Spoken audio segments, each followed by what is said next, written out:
Right at the very beginning of the game, one of the hardest decisions comes forward, which is, who do you want to be? You can't just randomize these for various reasons. Basically, some of these are really questionable, and if somebody takes one, the value of others decreases greatly. The problem, though, is my thinking is probably always channeled along certain lines. Kind of the, okay, well, what am I going to get out of it? Yeah, everybody's thinking is channeled along those lines. What am I going to get out of it? And what is the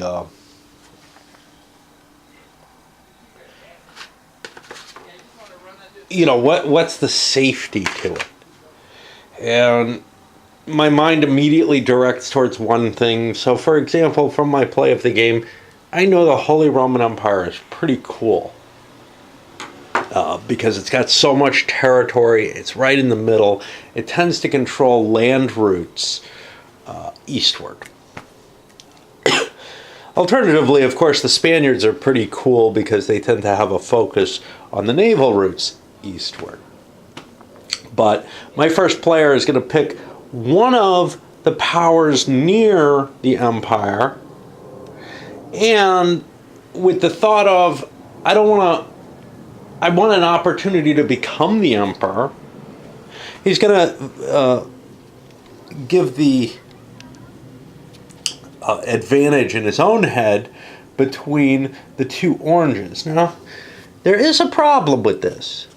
This guy has no title whatsoever, the Fugger, and gets first choice of empires. So it's quite possible the Fugger might end up out-trumping Milan or the Angevin ruler of Hungary, both of whom have the close relationship with the orange. So I'm going to throw that into play as a third option. And this guy's going to go 1, 2, 3. He's safest taking the Augsburg Bank, the Fugger Banks.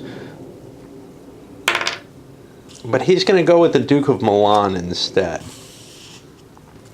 Which may mean he ends up not aligned with Orange, which is what his title is. And now, in order to cover this, let's see. Well, I can't go any further until I've got the colors aligned. And I'll come back as I make more decisions, maybe after I make all of them, I'm not sure. But I wanted to capture that sort of difficulty of looking at several different choices. They have their advantages. I take this one, I can claim orange if that's what I want.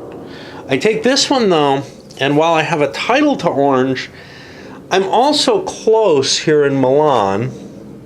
And my bank's going to be right in my home area, which is an advantage because I have, my military right there that can help defend the endpoint, etc. But I also certainly have reason to be interested in France, in Spain or France. Well, Castile, not France. Castile or the papacy. Hey, we have Avignon, as definite objectives. And, the other choices other than England are not out there. So I should get one of these options, really. And it's not like England can't help me. It's just, it's so far away that other countries will have an easier time helping. But even the Ottomans, if that's what I'm aligned with, can help me get to the eastern stuff and can put pressure on the empire or the papacy to try to keep me protected. But that would be a risky position in my view. Probably somebody else is going to take something closer to there. I've gone through a couple more. One with the Florentine Prince of Athens, who has his power kind of down here. His military power, his bank is right in Turkey, over here. And if he gets black, that's a nice position. But here's the problem. Again, he has a fairly high leader number, which means Lord White Sheep over here, who's also aligned with black, also could beat him out for it. Problem with White Sheep, his bank's all the way over here. He's not going to be able to satisfy his bank without dealing with someone else. And the big question of dealing with someone else as to how to get eastward everybody kind of assumes that's okay, that they're willing to give money to the Ottomans, but it's much harder to understand how the dynamics are going to work that are going to get you to Granada. Nobody else is down here.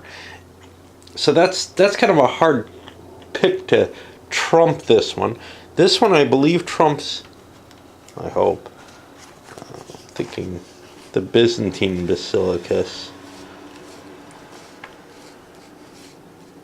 No, the Byzantines are a little earlier, and their bank is here in Trebizond. The problem with them is, I'm looking for Trebizond here. It's up here. The problem with them is they have to get their supplies down. They supply their bank from either Egypt or Beirut, the spice routes. Now, that's not a terrible thing, but in terms of helping everyone else with black, it's better if you take the Athenians, because your caravans, etc., are probably going to be serving your route. You might as well get double duty out of it, and that's, or boats. That's kind of the thinking behind trying to get to the silk routes as opposed to the spice routes. Next one took Prince of Portugal with the thought that, well, Spain is in the best position down here, and Portugal's not too is reasonable on there. But again, there are other people who can trump that, and that's always a consideration. Somebody wants Spain more, well, then you have the choice. Do you want to be just the chancellor or just the emperor? Or, of course, they're making that choice as well, but they may get the first pick. Or would you rather go into commanding some other area? As Portugal, what else would work? Well, France might be able to help you. The papacy might be able to help you. England probably not, even though there's, you know, this natural alliance that develops later. And that puts me in a big problem for the third player in terms of picking. You know, he's got these things like Augsburg Bank, where he could just do a body slam against the guy who's already laid down a marker with Milan. On the other hand, Milan has a lot of other options, like I pointed out. So, you can probably bet he'll back down from that. Valois isn't very valuable in my mind. Another good choice, though, is to go with the papacy. And the Medici are a good choice for that. As good as any, really. Some of the others that put me out further, you know, the Byzantine Basilicus, it's still available. I could grab the black thing, and or Lord White Sheep, who actually sits on, or no, he doesn't. It's the Commended. No, that's the Basilicus. He's really interesting.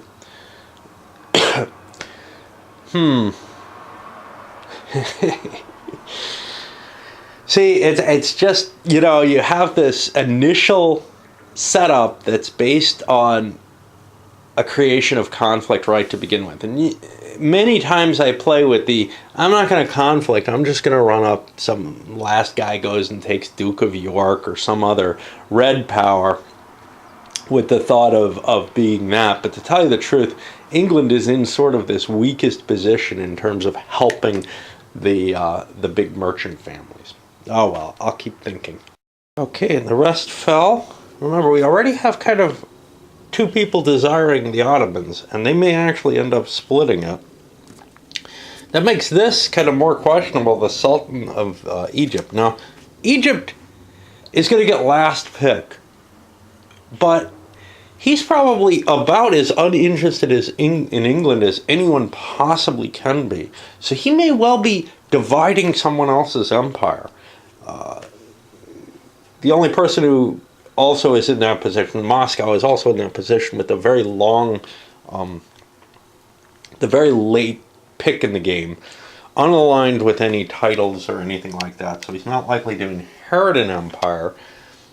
but kind of a nice position with one of the roots and a powerful place. In his case, he gets Egypt, which has 2 cities, and he gets Acre in Syria, which means he's going to be collecting 3 gold a turn in terms of his his taxation at the beginning of the game. That gives him a nice big start on income at the beginning, and he's also able to kind of dominate the spice ports, which aren't the most important, but it gets him a powerful position there. And then the Doge of Venice with the decision to kind of take over the papacy's chain, which is, essentially as valuable as, say, Spain's in a lot of ways. So now I've got to pick in order who's going to take what. We've got a 15 over here, which is our earliest. That's the Duke of Milan. We know what he wanted. He wanted the land route. He has the orange claim. He's going to go with that. He thinks it's safer. Nobody else seems to be associated with that. So I take the Holy Roman Empire cards. And in particular, let me grab this. Yeah, I know what you see. And throw his bank in Milan itself. And he'll also get his cash on hand there. And because of these counters and the information they convey and how thin they are, so you can't even see the how much is stacked, I tend to kind of skew them, which is even worse given how tight the board is. Our next pick, after 15, we had a 16, I think. We have the Doge of Venice. Again, he's going to go directly for what he desires, which will be here in Venice. That's his bank, I believe. And I'll finish setting up the empires, etc. In a moment. We don't know who controls what yet. So, he will get the Pope and the Papal Curia as his pick. 15, we've got a 17 over here. That's our next one. The Byzantine Basilius. Now, there's no question that he's going to grab black here. And that's the Trebizond Bank, which is under this Komnenid dude, which means any transactions there, it's just made him more valuable. And, well, that's who he is. Oh, that makes sense. All right. Good enough. Now, we may have a problem where two or more people, well, you're never going to have more, but 2 people are aligned with a certain color, and then, well, I'll have to figure things out based on, because I don't have banks of similar colors, but with some differentiation or anything like that. 18 is the Prince of Athens, and this becomes a hard call. He wants naval support for himself. So what he's going to do, even though he doesn't have any alignment with anything but black, is he's going to grab a Spanish bank and assign himself the House of Aragon. And that's already going to start cause problems. After 18, I didn't put the markers down for him. He gets the Sultan. So after 18, I think 20 is our next. 20 is Portugal. He was hoping for control of Spain. If he gives up Spain, I'm going to have to stop and think here. But if he gives up Spain and goes for France, that's fine. He'll get that probably and get all of it because can be pretty sure that the Sultan of Egypt, if he's going to take a share in something, it's not going to be the French. It's going to be something else that's kicking out there. Alternatively, I could go up for Lancaster, which again would be pretty much free for my use. Now, there's some interesting factors here, which is that the English have a pretty decent number of boats compared to the French. So that's appealing. It also would be appealing to go for a share in Spain or the papacy in order to get some of that transit coming through here. Well, what if I'm handed the military side of that? Is that going to really help me? What I really want control over, well, yes, because that's the boats. So I'm either going to get the caravans or the boats. The caravans, in either of those cases, may not be the most valuable thing at the start of the game, but they may allow me to do something to stretch the naval presence, or I may be able to bribe the owner of the empire itself to give boats to me. But I don't think any of that's terribly valuable. I think for me, the goal that I want to go with is actually the London Bank here, or the English Bank. Where does Portugal start? Oh, this is why, though. It's in Strozzi, Naples. But I'm not going to get an overland route, so I'm going to concentrate on the naval route, and maybe I can make some help out of getting the House of Lancaster on my side. I think that's more valuable. And now we go to Egypt. And Egypt's question is, do they just want France so that they can be a full-fledged power like everyone else? Or is there something that they'd rather tinker with? Because the Ottomans are going to get incredibly wealthy in this game, as an example. So getting a share of the Ottoman, who have both naval and land resources necessary for their expansion, might be worthwhile. And here I'm going to pause and perhaps come up with some kind of clever decision. So I also have to get rid of some of these pennies. Portugal, Florentine prince in Athens. I think everybody else has collected their money. All right.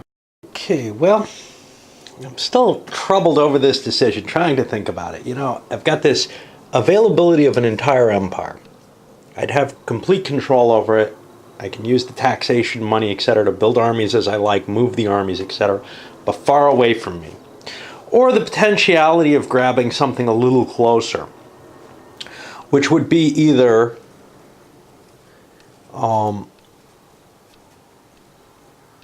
it would probably be the Ottomans. If I get half the Ottomans, right?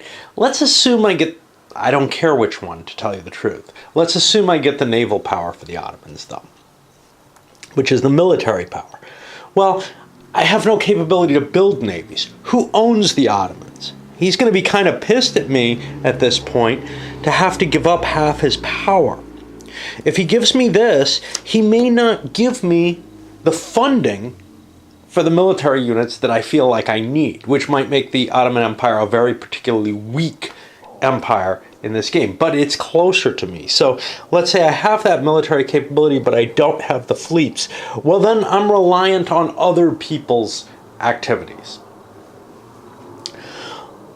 If I took Spain, chances are almost certain that the Spanish would make me the chancellor for control of his fleets, so that, well, maybe I would gain some influence on how those fleets are used, but I wouldn't gain I wouldn't have trumping power there, and the only way I'd have influence is by producing more or less what he wants to produce. I could talk him into that. More likely, I'm given the Chancellery here, in which case I do have control of the caravans and could produce lots of caravans. And then the production of the navies becomes more a matter of choosing, to work together, essentially, on the matter, to control which way the fleets actually operate. I'm going to take this as a random. The way I see it is there's 3 possible areas that are of interest. France, it's a lot more power, but it starts out with just a pile of these caravans. And whatever money I make off them is going to be really tough to convert, because it's not like I'm placed far to the east and can help other people particularly. For example, the Habsburg Empire, if I was sharing in that, or if I had control of that and wasn't close to it, I could probably use the land power for that to build a bridge between the Ottomans and the French and help them. However, the shared power is a definite weakness. I'm going to go for the Spanish, which may seem a little weird. And I'm going to be handed the Council of Jurists for that. Which means I'm now pink, but I'll take the blue bank anyhow. Oh, I don't have a bank. Fair enough. Okay, so I don't really have to worry about that. But I may use the blue pieces just to indicate who I am, for that matter. Now we get on to playing, but I think I'm probably going to take a few moments to talk about some thoughts I had on a different video on Crusoe's Planet, because I got another chance to play that sucker. Okay, one more little thing that I forgot about before I got started. By taking Venice, and the Borgia also have this kind of advantage, the Venetian galleys become available to that player just as a freebie, and they're set up under him in Venice right now. The Borgia would get some round ships, which also have their particular advantages for transit. Round ships are a little bit more flexible than galleys, in the sense that if you have a round ship at sea, you can pick any port to transport through. If you have a galley, only the port where the galley is would count. So in particular here, the gold would have to go into Venice. But that's fine for the guy who owns Venice, right?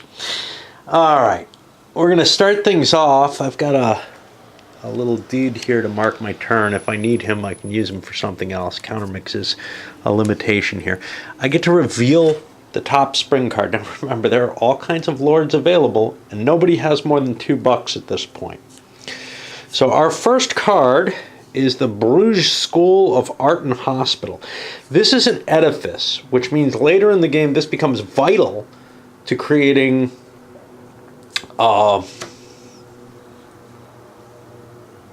taxable territory. And this will be showing up in Bruges, Flanders, which is down here. It's actually Burgundy, but it's owned by Burgundy, even though it's in the territory of Flanders. All very weird, but that has to do with the taxation. If the Burgundy player was in play, he would get to tax that if he had 3 stature or was physically present in that city. He is not, however. The Burgundy player is over here. Well, not player, the character. Now, what's all interesting here is everyone has an opportunity to bid on this, and then players are going to have the opportunity to bring up things that they might want to bid on. Now, what the hell would you want to bid on a character for at this point in the game? That's a good question. This is really iffy, because if you bid on this, you're going to be spending money that money doesn't come very easily. You're going to be spending money for a couple of years to mature it. 3 gold, I believe, a year to do it? Yeah, 3 gold a year to mature it. And unfortunately, it's not within an empire. So unless an empire goes and occupies that, it's not going to be something that you're going to have to fund it from your own cash in that case. Now, this might be of value to someone, say, holding the English, because they could conceivably sail over there and start funding that, or the French or the Habsburgs. Nobody controls the French right now, and indeed nobody can, because everybody's aligned with a different color at this point. If somebody attacks France, however, someone who didn't attack them would get the capability to control the French under those circumstances. So there's kind of this, if anything's left neutral, there's this strong disincentive towards actually engaging in any kind of warfare against it. But it's not going to do anything. It's just going to sit there. So France remains this kind of disunited mess, which is perfectly fine. Who might be interested in this? Well, who has the English? That's the Portuguese over here, or the Portugal lord. He has some interest in it. Nobody has the French. Somebody has the Habsburgs. I really should have some colored counters on those players so that I can tell who's what, because unfortunately the cards are just printed in green and white, and a little bit of color in them would have helped. But that's our Habsburg player there. That is the Duke of Milan, who also isn't terribly interested in this. But both the English and the Habsburgs might be willing to pay a gold for it. Now, here's the next question. What is the value of these guys here? Well, they could be sitting in cities that are going to collect taxes, in which case they can buy mercenaries and start influencing the world in particular ways if you have them on your chart. The other thing is they don't cost anything to mature. So for a gold, you can get someone who eventually could be of some value to you. As of right now, though, those leaders are of very little value unless you can project that you're going to run a path through them. I'm going to think about this card and also whether or not there are any others that people want to bid on at this point. In the long run, this card may be valuable to the Portuguese. Here's why. They have the English under their control. And if they could stretch ships from up here in the North Sea all the way to either Egypt or Beirut, they would be getting a 3 gold per turn payoff from that. But they kind of want those ships. One of the reasons they took England was to sail those ships so that they can get stuff to their bank, which is down here in Naples, more easily. Now, their bank is going to require a silk port, which are these up here. I could certainly combine the purpose.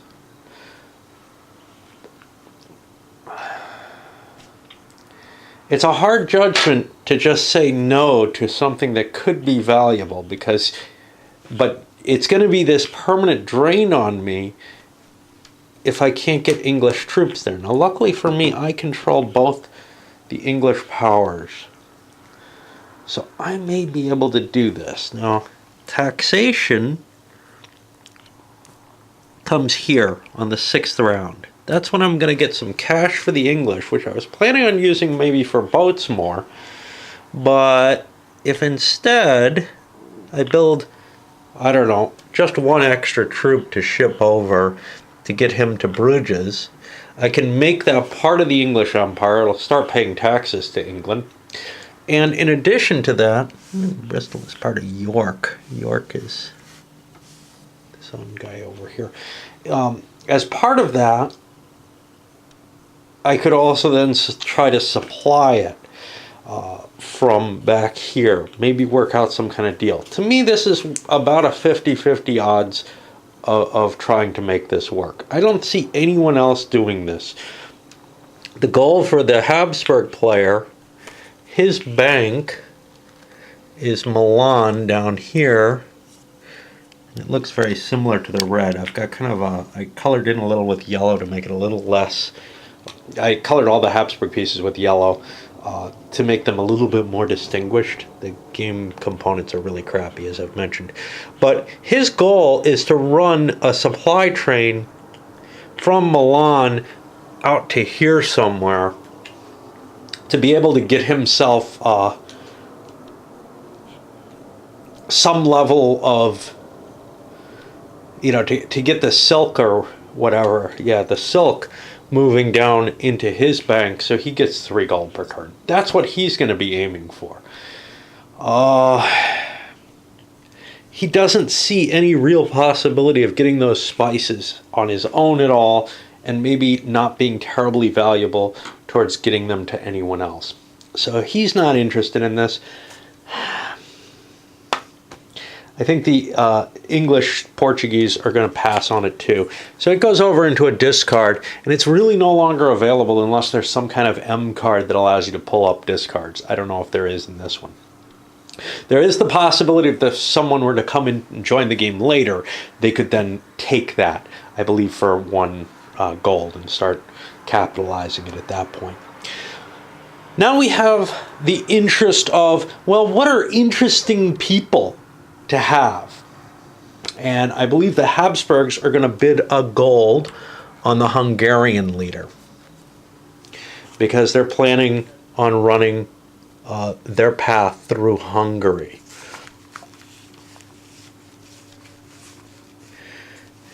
And there's an Angevin. I don't know why the Angevins are going to be traced as orange. I can't imagine anyone else being interested in this. That's one of the things with this game as opposed to Lords of Sierra Madre, at least, is there doesn't tend to be, especially at the very beginning, too much competition on things. I want this, and no one else can really make use of it. I guess possibly a papal set of caravans going up this way could, but they start with boats, and, well, who owns the papacy? Because it's essentially the same position here, which is running through Venice and in order to get to Hungary and generate money that way. Another option, of course, is to run through the Alps. The problem with that, unless it's through Zurich, is that there's supply considerations. I think even caravans have trouble going through the Alps, if I recall correctly, where they get hit with it. So that's an interesting position to someone. Let's look at some of the others, see if they have anything interesting. Aragon with the Florentine Prince of Athens. What the hell? That's a weird connection. So Athens has his bank all the way over here, and he's going to be trying to gain, let's see if he's the special case here, except for the Trebizond Bank. So he's going to be trying to gain up here. What is of value there? Well, the Muscovite is an interesting bid. Nobody took that, and he's sitting on that valuable silk run. So I think what we're going to see is this guy bringing up the Muscovite, and that is one that other people may be very intrigued by, because that's someone who is going to be collecting a pile of money, probably, unless the Komnenid is able to control things to get a caravan coming out of there. So let's see, where is our Komnenid? He is the Byzantine Basilius. He's going to have the Sultan and the Grand Vizier. Wow, he got lucky there that the Egyptians didn't take that away from him. Oh. And this guy who we're looking at right here is not interested at all in land. He just wants to do a quick sea trip down to his bank. Is that a port? Yeah. It touches the water, so it's a port.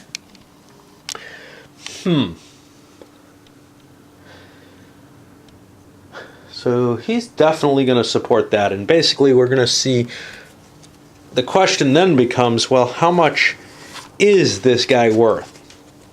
Certainly some people think he's worth $1, but does anybody think he's worth $2 is what it comes down to. The Komnenet, where's his bank? He's got to trace down here to Beirut is his closest. And while he's doing that, he may well grab an extra caravan to here to open up the Silk Route there as an argument, as an alternative to whatever's going here. But if he owns the Muscovite prince, then that becomes less necessary, and that gives him more of a consolidation of power there. So I think he's going to bid in on this. This guy should have some cash on him. So that's a definite possibility. So I think we've got 2 people bidding 1. Is there anyone else who thinks that they can afford this? Well, maybe. Not the Emperor. He's got his own plans for a land route going there. Although he may be trying to catch it from someplace like here, because other people are going to be supplying the boats, at least at first. Portugal with the Lancastrians, that's a long way to try to project your power. There's no question he wants to do that. His bank is here. He's going to be sailing from the Black Sea, but he may not be able to do that all with English ships. He may be concentrating more on this area right in here at this point. So he's probably a little iffy on it, but we've got the 2, the Byzantines and the... who else was interested in this? The House of Aragon, the Florentine Prince of Athens here. The 2 black aligned players. What about the Sultan of Egypt? How does he feel about this? Well, he funds the Spaniards for some reason. He does not have a bank. And there aren't a lot of people currently interested in the spice route. This may have actually been a more interesting player to be than the Sultan, except the Sultan gets nice taxes at his level 3, which for a little while is going to help fund him. Does he want in on this? A second power, as it were, up here? Maybe.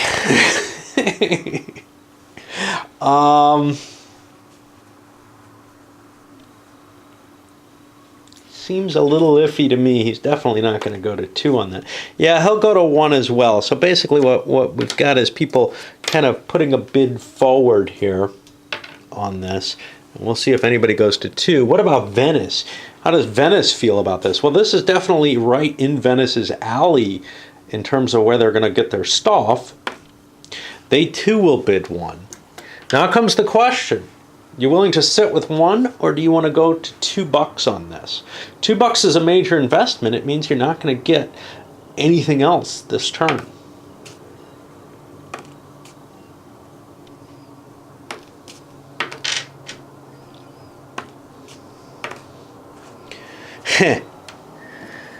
Well, both Venice and the Sultan have decided to go to 2, and that clears the bids for these guys. And this is what we're going to do with bidding across the board. They have no more money, so it goes to just really which one gets it for 2, and Venice gets it for 2.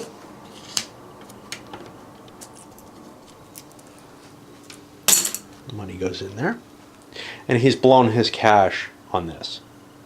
What does that cash mean? Well, that's kind of hard to tell you the truth. But one thing that's bad about, say, picking up the Muscovite is that he doesn't count towards improving your own standing. Only level 1 and 2s improve your own standing. So this guy, for example, has gotten 1 step of the way towards the 1/4 of the way, as it were, towards getting to a level 3 character which is perhaps of some value. Anything else that looks valuable that's out there? Off the bat, I'm saying no. I don't see any other characters that anybody terribly wants to own. Now, buying someone for one now for some future advantage might be worthwhile. They might be sitting on an important route at some point. But for the most part, the important routes kind of are either, they're just not available to anyone. So for example, nobody's going to be going through Florence that we can tell right now. It might end up happening that way, but it might end up getting shifted if it does. If someone does buy it and they can't control the route. So that's kind of the, it's best off to hold your money for things like that. So now we're going to go to the build, refurbish armies, and caravans. And most importantly here is the chancellors. The players don't have cash, right? They have like $2 or less each. The chancellors of the various imperial territories are going to be throwing, are going to be making their decision what they can build. I'll come back after they build. Well, actually, they can't. They have no money whatsoever. So until taxes come in, we're not going to be able to pull any building here, which means this first turn, we're not going to see the trade routes developing yet. And then non-player refurbishment and recruitment, nobody's got that position. You know what? I think that money that I threw goes to the characters. Let me make sure of that, but I believe that's... I was mistaken about that. It would be an interesting idea, though. It would make some sense that the lord that you give that money to has that money to operate with, but it's not the case. It doesn't count as some sort of subsidy, so we're not going to see any money trading hands there. Spring naval move in conflict. Well, now, order of play is determined by the number of M cards, etc. It's going to be kind of randomized here. I don't know how to do this. I can, use a colored counter or something to indicate who's actually got the priority, which means they get to go first and last, depending on how they choose to do things. I suppose I could do it with a little random cup. That might be the easiest way at this point. Let's see, we got 4, 5, 6 pieces. I'll grab another little Swami or dead Swami cup.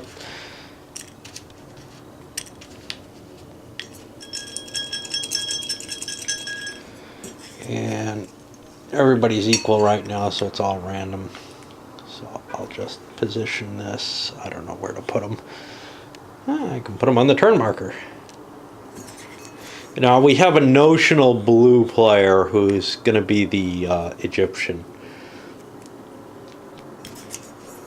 Just putting these down to indicate the order. And of course that goes in reverse if somebody chooses not to move somewhere.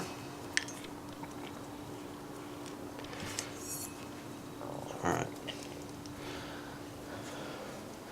So my feeling is nobody's in a real hurry to get into combat. Nobody's got any troops, for one thing, except boats. Boats can be troops, but at this point it doesn't make a lot of sense to sail out first, so we're going to be going in reverse order. Blue is going to be our Caliph, who doesn't have any forces under any of his actions. White is the Pope. Now the Pope wants to keep a galley here, otherwise he might lose his capital. But he can also sail other places, and he can invade things.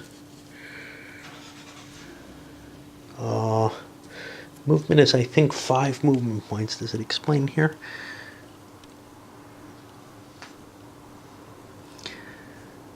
I don't remember how many movement points you have. 5 movement points, 5 Cs. So I can go 1 and then sail into here. 1, 2. Make a quick landing here. 1, 2, 3, 4. And make a landing here. I've just invaded some things, but that's okay.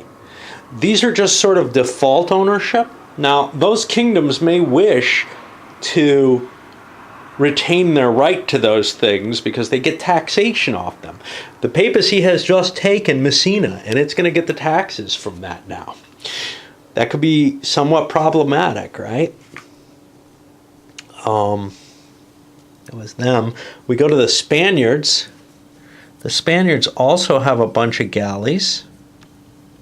Leadership isn't going to help me in these. Now, in particular, the Pope is trying to get, I don't know if he's trying to get stuff there. Where is he trying to get stuff? Maybe I moved wrong.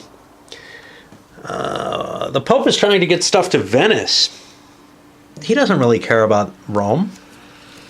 Let's change this. He has this Venetian galley, which he'll keep here. That's his own. That covers the Adriatic. He needs to cover the Ionian Sea, which I did not cover. Do I want Messina? That's important, but to tell you the truth, I'd rather take a less important city at this point because that might anger the Spaniards less. And 1, 2, 3, 4. The Turks don't have troops to stop me. So I can sail all the way up 5. Is there a little tiny sea here? Not that I don't already hold. And grab this. But I'm not there yet.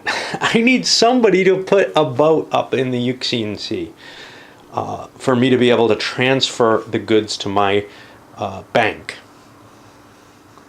Such is life, though. Not a lot of option there. This is not a port in the Aegean.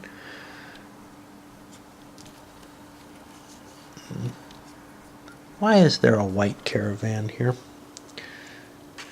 Should be a black caravan. I could actually land in Constantinople, I believe, which would give me the double port rather than Gallipoli. And that would give me an advantage. Let me look up whether or not I can arrest the Ottoman Empire. Oh, there's no attacks allowed on the first turn. But there's no troops here. So I'm going to put this here. From here, 1, 2, 3. I can't get any further here right now. So this is as far as I can get. But there's no attacks in the first year. So I can sail into Constantinople and make that kind of mine. That causes problems for the Ottomans, there's no question. Okay. So I'm not going to be pissing anyone off in ways that they can do anything about. Next we go to the Spaniards. And what are they trying to do? They're trying to get to the bank over here. Now that's a port. I have a bunch of galleys. 1, 2, 3, 4, 5. I'm going to land everything at my bank. Do I want to defend this? Not particularly. It doesn't mean a whole hell of a lot. And that's all I have for my forces. Now we go to the Habsburgs, and they're going to have a horde of these. They have 4 of these caravan units. Now, I don't know how far those suckers can move. They move as armies, except they need no leader. I think that's 5 movement points for an army as well. Yep. But my problem is I want to get from Milan 1, 2, 3, 4 all the way to a port. The easiest way for me to do that, let's see if I'm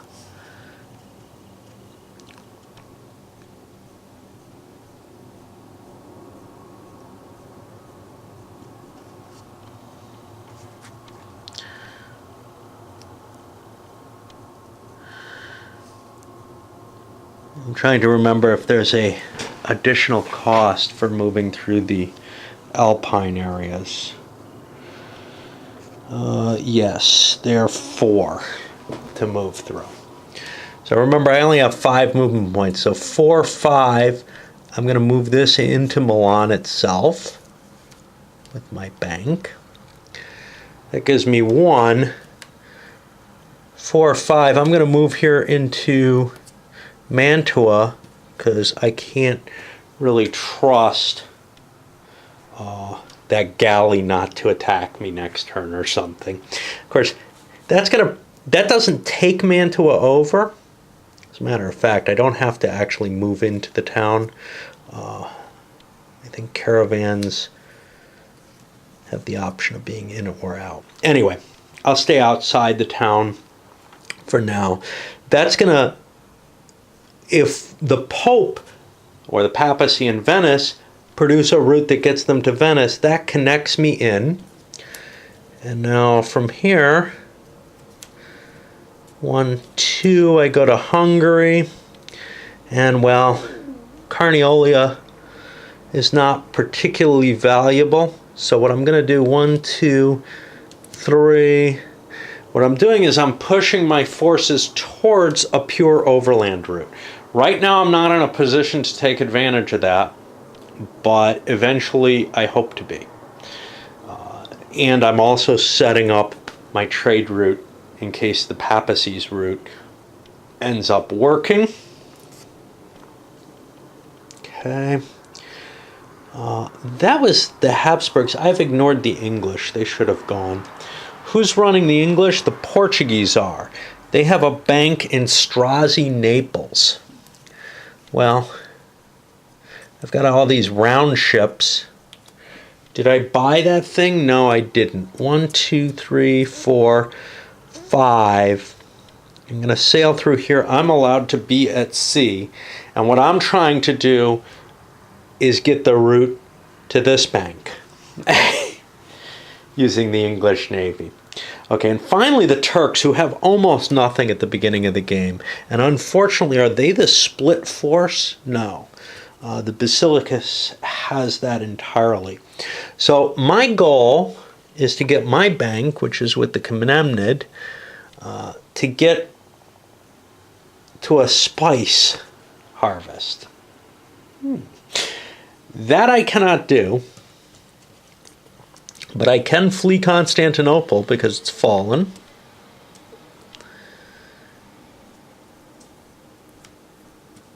And I think that's as far as I can go. Right then.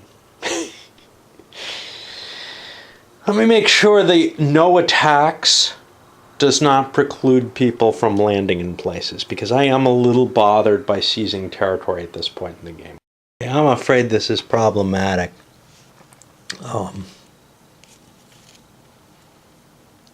In particular, the no invasions on the first turn, or no attacks on the first turn. I'm not sure where I got that from. I've got it written in my rules. I looked in my errata for the game, or discussions by a local guy, which isn't surprising. Rick Helly, who's we have a fairly strong Phil Eklund group locally. You can see this was quite a while ago, but because Phil was fairly local over in Tucson. But I cannot find anywhere where that no attacks rule is. But here's the thing. If you allow somebody to take the capital on the first turn, they have conquered the kingdom on that turn. And that is a problem. On the other hand, these ports that I've kind of devised don't really work. The Sea of Marmara is completely controlled by Turkish-held territory. So you actually can't trace supply through it on this first turn. So I'm putting papal galleys here. I'll just gather them all in Crete and take that. And the Spanish galleys, I'm going to drop in Rhodes. They could have made it there. We've got trouble, though, in the sense that the Turks have to hook things up for those routes to start working at all. Or we have to wait till next turn and perhaps invade the Turks. All a bit of a problem, but at this point I can keep the emperor back here, or the sultan back in Constantinople, where he's safe. And then we'll be going to the summer card. And I know, I'm trying to rediscover the game, and that's kind of clunky. You may not be learning as much as you'd hope to about it, but that's okay. It's not like I have absolute certainty whenever I play this about what's going on. The rules to this are a little bit more difficult than Sierra Madre's. I think the gameplay is a lot more interesting once I get into it, if I remember correctly. I think there's some very nice factors and features about this. Sierra Madre ends up being locked into this, well, I control Chihuahua, and, nothing's going to happen there except what I say happens. And basically what you have is either one or two people split control of any given state, and nothing happens without their agreement, and it's silly for anyone to bid there. Here things feel more fluid as we go forward, and we'll kind of see how that works, I think. But I think that taking territory from someone should constitute as an invasion, and therefore as an attack, and should not be allowed, because otherwise, well, the Ottoman Empire just fell on the first turn because they have no troops at the beginning of the game. Right then. I'm going to load this one up, maybe get the rest of the year on the second video. But this is going to be the 1460 video.